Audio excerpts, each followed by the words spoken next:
Welcome to this deep dive into one of the most complex chapters of Philippine history, the first and second terms of Ferdinand Marcos Sr. Long before the declaration of martial law, the Marcos administration began with a mix of high-reaching promises, significant infrastructure projects, and emerging controversies. Today, we will trace his journey from a young lawyer to the highest office in the land, while separating the persistent myths from the documented historical facts. We'll explore the political shifts, economic highs and lows, and the rising social unrest that eventually set the stage for a turning point in the nation's story.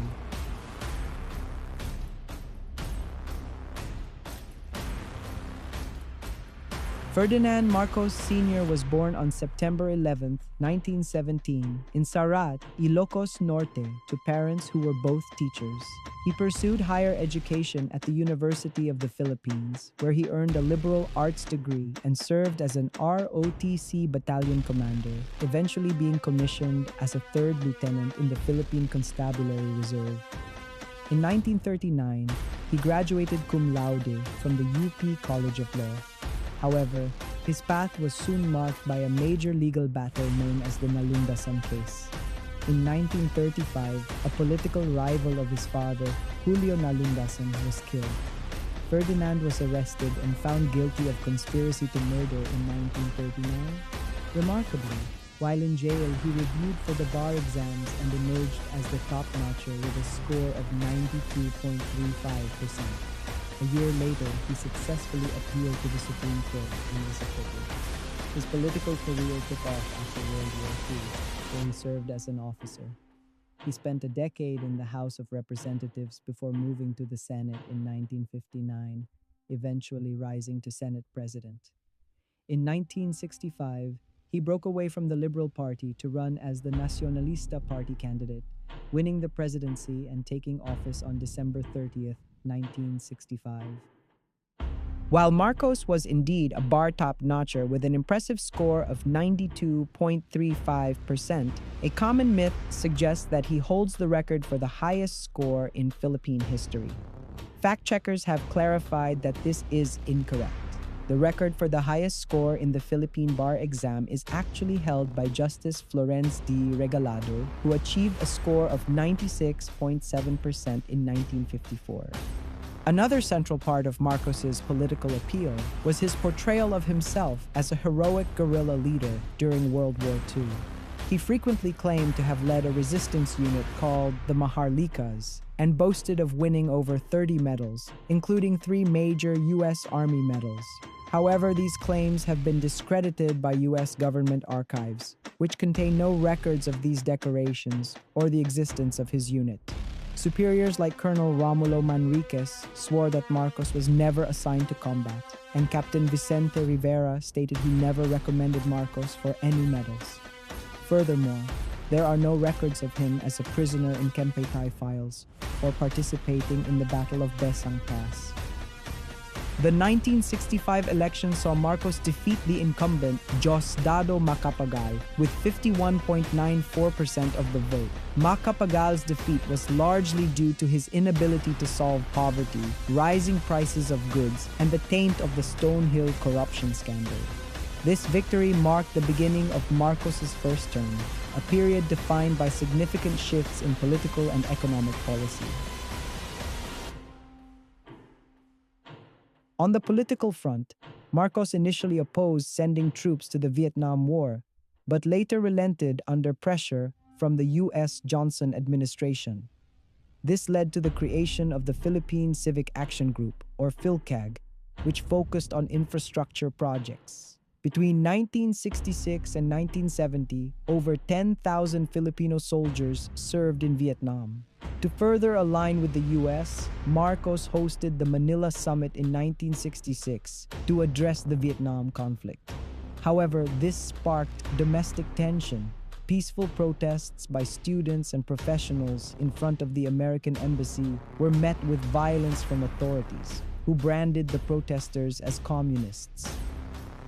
Economically, Marcos pushed for agrarian land reform, yet the results were minimal. By 1986, only a tiny fraction of land titles had been distributed. A more successful development was IR8 or Wonder Rice, developed by the IRRI. While Marcos had no direct role in creating the rice, its adoption allowed the Philippines to become a rice exporter. This era also saw the rise of the Overseas Filipino Worker (OFW) phenomenon. High unemployment led the government to establish the Welfare Fund for Overseas Workers, facilitating jobs abroad but also leading to a significant brain drain as skilled laborers left the country. Social unrest was particularly high in central Luzon due to the Hook insurgency, fueled by poverty and exploitation.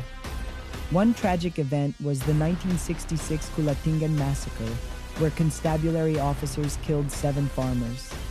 Despite the outcry, Marcos promoted the officers involved. To combat these issues, he launched the Central Luzon Development Program and began a massive infrastructure drive. While these projects are a well-remembered part of his legacy, they were funded by massive foreign loans that grew the national debt to $28.3 billion by 1986. Before we look at specific projects, we must define infrastructure. This term refers to the basic physical and organizational structures needed for the operation of a society, such as buildings, roads, and power supplies. Another important term is technocrat. A technocrat is an expert who holds a high-level governmental position and makes decisions based on technical knowledge and data rather than political ideology or public opinion. One of the most famous projects was the CCP complex, built on reclaimed land in Manila Bay to nurture Filipino culture. While it became a hub for the arts, its construction was a heavy burden on government finances, relying on loans from the World Bank and IMF, as well as Imelda Marcos's fundraising. By 1972, the theater alone had created a debt of 63 million pesos. The San Juanico Bridge, often called the Marcos Bridge, connects Samar and Leyte. Costing an estimated $21 million, it was famously called a gift for Imelda Marcos, who was from Leyte. At the time, critics argued that the low traffic in these underdeveloped provinces did not justify the cost, and that the project served little purpose beyond leisure. The bridge was built by a company headed by Rodolfo Cuenca, a known crony of the president. During the Marcos years, the national debt ballooned, growing from under $1 billion in 1966 to an average annual growth of $2.8 billion between 1972 and 1982. This era was marked by crony capitalism, where government contracts and industrial projects were awarded to the president's close friends and allies. Many of these projects were inefficient, overpriced, or ended in bankruptcy, while the Marcos family allegedly accumulated billions in Swiss bank accounts. To summarize the building boom, the administration completed the North Luzon Expressway, several cultural centers like the Folk Arts Theater and the Manila Film Center, and major energy projects including the Agus hydroelectric plants and the non-operational Bataan nuclear power plant. In healthcare, the heart, lung, and kidney centers were established. However, these were often clouded by tragedy and corruption, such as the Manila Film Center, where workers were allegedly buried alive to meet deadlines, and the Bataan nuclear power plant, which was incredibly costly but never used. Ferdinand Marcos secured a second term in 1969, but the election was widely condemned as the dirtiest, most violent, and most corrupt in history, characterized by guns, goons, and gold. Marcos used government funds and military influence to ensure his win, with reports of massive vote buying and intimidation. Around 50 people died in election-related shootouts, and many ballot boxes went missing. A common claim today is that the Philippines was the richest country in Asia during this time. However, World Bank data shows that the Philippines was never the richest after Japan and actually lagged behind other ASEAN neighbors. The reality was an economic decline fueled by debt and the extravagant lifestyle of First Lady Imelda Marcos, who amassed a massive collection of art, jewelry, and thousands of shoes while the general population suffered. As discontent grew, so did political protest. This is defined as a public demonstration or action taken by groups to express dissent against specific policies or practices. The early 1970s were defined by civil unrest. The Battle of Menjola in January 1970 saw violent clashes between student protesters and police near the presidential palace.